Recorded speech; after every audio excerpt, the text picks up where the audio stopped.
Do you think the feast of Passover is necessary after the death of Christ? No, sir.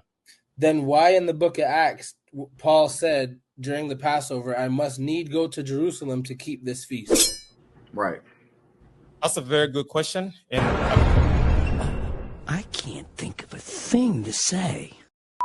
And like I said, Paul was a Hebrew, grew up as a Pharisee, as a Torah keeper, and that was custom for him to do. Oh, halfway to go. You ain't got the answers, man. So you just, brother, no, Albert, you can't. Hold on. Christ didn't teach his disciples not to keep the feast days. You can't do that. You can't say it's not necessary, and then when we go to verses that you agree, Paul said, "I must do this."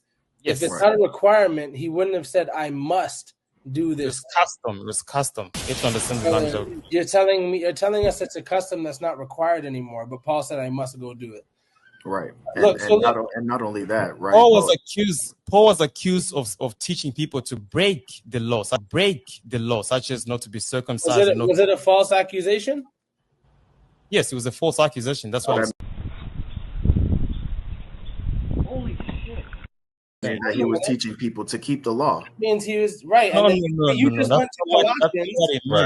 Wait. You're caught. You just went to Colossians to explain why we don't have to keep the Feast of Tabernacles, but you just said Paul was falsely accused of teaching people to break God's laws.